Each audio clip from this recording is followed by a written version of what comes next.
اضافہ ہوتا رہتا ہے۔ تبھی ایک شہید کی ماں، ایک ایرانی شہید تھا، کہتے ہیں ڈیلی جاتی تھی شب جمعہ رات کو اپنے بیٹے کی قبر پہ بیٹھتی تھی، اور یہاں تک کہ صبح ہو جاتی تھی، زیارت عاشورہ پڑھا، قرآن پڑھا، مختلف اعمال انجام دیتی رہتی تھی۔ اور کئی دنوں کے بعد اس نے اپنے بیٹے کو خواب میں دیکھا۔ اب خواب کے عالم میں کیا دیکھتی ہے کہ بیٹا ماں سے ملنے کے لیے آیا ہے، یہ بھی اپنے بیٹے سے ملتی ہے، لیکن کہتی ہے میں دیکھتی ہوں کئی مومنین ہیں جنہوں نے سامان سفر باندھا ہے اور وہ کہیں جانے کی تیاری کر رہے ہیں۔ میں نے بیٹے سے کہا کہ میرے لال یہ کہاں جا رہے ہیں؟ کہ اماں یہ وادی السلام جا رہے ہیں، امیر المومنین سے ملاقات کے لیے جا رہے ہیں۔ تو میں نے کہا بیٹا تو نہیں جائے گا؟ کہ اماں علی نے کہا ہے کہ جب تک ماں ہو تو ماں کے حضور میں بیٹھے رہنا، اور ماں چلی جائے تو پھر وادی السلام میں آنا۔ کہ اماں اسی لیے جب جب آپ آتی ہیں میں علی کی زیارت سے محروم ہو جاتا ہوں۔ تبھی شاید یہ مکروہ ہے کہ راتوں کو قبرستان نہ جایا کرو، دنوں کو قبرستان جایا کرو، کیونکہ راتوں کو مومنین کی ارواح کو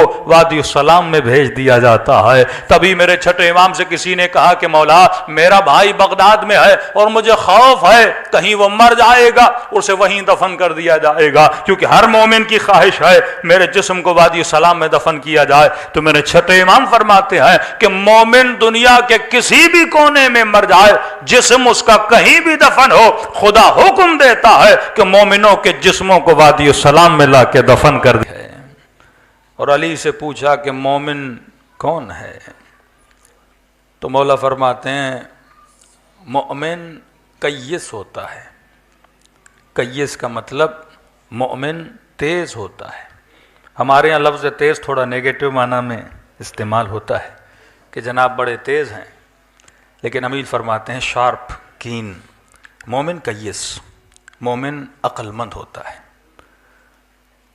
اب عقل مندی کا پتہ کہاں سے لگے؟ کسی کے ماتھے پہ تو نہیں لکھا کہ جناب عقل مند ہیں یا بے وقوف ہیں۔ اور پھر فرمایا کہ علی کا چاہنے والا سب سے بڑا عقل مند ہوتا ہے۔ شیعت علی ابن ابی طالب، یہ فرمایا مقام عقل پر فائز ہوتے ہیں۔ اب دو لفظ آپ کی خدمت میں رکھ کے جا رہا ہوں اور اختتام مجلس، تاکہ آپ کو پتہ چل جائے کہ میں نے زندگی کیسے گزارنی ہے، اور ایسی زندگی گزاروں کہ جب دنیا سے جاؤں اور جب اہل بیت سے ملاقات ہو، جب ملاقات خداوندی ہو، تو انسان کا استقبال ایسے ہو جیسے کسی مومن کا استقبال ہوتا ہے۔ فرمایا کہ علی کا چاہنے والا عقل مند کین اینڈ شارپ۔ جناب مختار کا جو قبیلہ نکلا ماننے والے، ان کو کہا جاتا تھا کہ کیسانیہ، کیونکہ جناب مختار کو رسول نے لقب دیا تھا یہ رجل کیس، ایک تیز بندہ، ہوشیار بندہ۔ مختار کو پتا تھا کہ میں نے کب کیا کرنا ہے۔ امیر المومنین کا دشمن، کسی نے کہا کہ یا علی آپ کا دشمن بڑا عقل مند ہے۔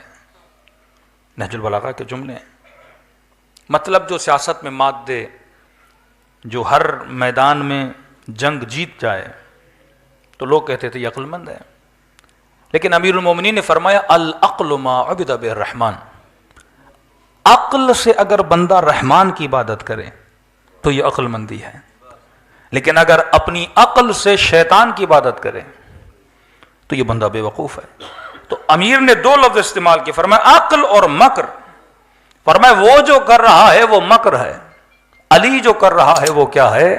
عقل ہے، کہ میں نے ہر حال میں جنگ نہیں جیتنی، کہ مولا کے لشکر پر اور لشکر کے پانی پر مد مقابل کے لشکر نے قبضہ کر لیا، اور بڑی جد و جہد کے بعد یہ پانی امیر المومنین نے پھر اپنے قبضے قدرت میں لایا۔ مظلومیت اہل بیت یہ تھی، جو اہل بیت کو مانتے تھے انہی کے وجود میں معرفت امیر المومنین نہیں تھی۔ آ کر کہنے لگے یا علی اب تو ہم جنگ جیت گئے۔ امام نے کہا وہ کیسے؟ کہ علی پانی ہمارے قبضے میں ہے، ایک ہفتہ پانی بند کریں، ہم جانتے ہیں ان کے لشکر والوں کو علی وہ میدان جنگ چھوڑ کے چلے جائیں گے، پیاس کے عالم میں کون لڑے گا؟ وہ تو آئے اسی لیے ہیں تاکہ غنائم ملے۔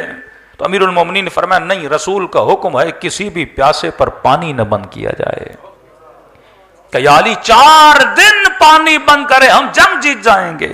میرے مولا فرماتے ہیں میں جنگ جیتنے نہیں آیا، علی انسانیت کو جیتنے کے لیے آئے ہیں۔ جنگوں کو جیتنا آسان ہے، ظلم کے ذریعے سے، جبر کے ذریعے سے، استبداد کے ذریعے سے۔ فرمایا میں جنگ جیتنے نہیں آیا کہ ہر صورت میں نے جیتنا ہے۔ فرمایا نہیں، کہ یا علی چلو آپ راضی نہیں ہوتے، اتنی اجازت دیں، اگر اس نے 3 دن ہمارا پانی مثلا بند کیا تو ہم بھی اتنا ہی بدلہ لیں، زیادہ نہیں لیں گے. جتنے دن اس نے ہمیں پیاسا رکھا اتنے دن ہم بھی پیاسا رکھیں گے. یہ سننا تھا تو علی کے چہرے پہ جلال آ گیا کہ تم کیا کہنا چاہتے ہو؟ جو اس نے کیا وہی علی ابن ابی طالب کرے. پھر یہ بتاؤ ابو طالب کے بیٹے میں اور ابو سفیان کے بیٹے میں فرق کیا رہ جائے گا؟ کبھی یہ نہ کہا کرو کہ اگر میرا مخالف یہ کر رہا ہے تو میں نے بھی کرنے میں کوئی حرج نہیں ہے. فرمایا مومن کی نشانی مومن عقل مند ہوتا ہے. مولا عقل کا پتہ کیسے چلے؟ 2 لفظ یاد کر لیجئے. آج موسم بھی الیکشن کا موسم ہے. امیر المومنین فرماتے ہیں عقل مندی کا پتہ انسان کے انتخاب سے چلتا ہے.